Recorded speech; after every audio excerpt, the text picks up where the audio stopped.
Today discuss about how many empty can need for carding machine and simplex bobbin and finisher drawing।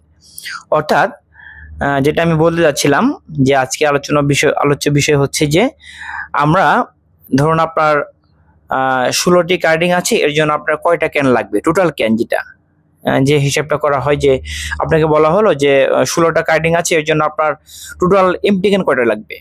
তেন হচ্ছে বলা হলো যে finisher drawing এর জন্য আপনি কত গুণ ধরবেন, কত গুণ ধরলে ধরুন সেটা 4টা কিংবা 8টা, হ্যাঁ 10টা 12টা এরকম ড্রয়িং হতে পারে। সেক্ষেত্রে আপনার বললো যে ফিনিশার ড্রয়িং এ কত গুণ আপনি ধরবেন এমটি ক্যানের জন্য। আবার বললো যে সিমপ্লেক্স মেশিনের জন্য আপনার কতগুলো ববিন লাগবে, হ্যাঁ ধরুন 15টা 14টা কিংবা 16টা সিমপ্লেক্স আছে, এর জন্য কত গুণ আপনি ধরবেন, কত গুণ ধরলে কতগুলো ববিন হবে, নাম্বার অফ সিমপ্লেক্স ববিন কতগুলো লাগবে, এটা আপনি কত গুণ দিয়ে আপনি সেটা করবেন। তো সেক্ষেত্রে আপনার যেটা করতে হবে, কার্ডিং এ আপনি ধরবেন 8 গুণ, ঠিক আছে, নাম্বার অফ কার্ডিং ইনটু হচ্ছে 8 গুণ, এটা হচ্ছে 8 গুণ। আপনার যতগুলো কার্ডিং এ থাকুক না কেন আপনার 8 দিয়ে গুণ করে দিবেন। ধরুন আপনার 20টা কার্ডিং আছে কিংবা 10টা কার্ডিং আছে, 12টা আছে, 16টা আছে, এটা দিয়ে আপনার 8 দিয়ে গুণ করলে যা হবে এটা হচ্ছে আপনার টোটাল এমটি ক্যান লাগবে, ঠিক আছে।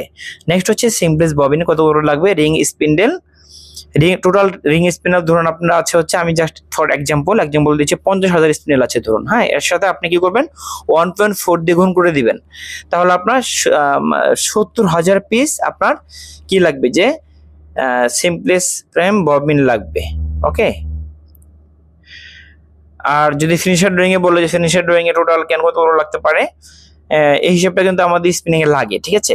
সিমপ্লেক্স, তাহলে আপনার সিমপ্লেক্স টোটাল স্পিন্ডেল ধরবেন, ধরুন আমি ধরেছি সিমপ্লেক্স স্পিন্ডেল আছে আমার হচ্ছে 2050 স্পিন্ডেল, এটার সাথে আপনার 1.3 দিয়ে আপনার গুণ করতে হবে, 1.3 গুণ লাগবে, হ্যাঁ তাহলে আপনার কি হবে, ফিনিশার ড্রয়িং এর ক্যান বের হবে। এই ফিনিশার ড্রয়িং এর, এটা হচ্ছে ফিনিশার ড্রয়িং এমটি ক্যান। ওকে, তো এইভাবে আপনি খুব সহজে বের করে নিতে পারবেন যে কার্ডিং এ কতগুলো ক্যান লাগবে, ফিনিশার ড্রয়িং এ কতগুলো ক্যান লাগবে, দেন হচ্ছে সিমপ্লেক্স ববিন কতগুলো লাগবে, তাই না। এই যে এই টপিকটা কিংবা এই বিষয়গুলো কিন্তু কেউ কাউকে সাধারণত বলে না, হ্যাঁ এটা আমি আপনাদের জাস্ট শেখার জন্য বলে দিলাম। আশা করি আপনাদের এটা কাজে লাগবে, ঠিক আছে।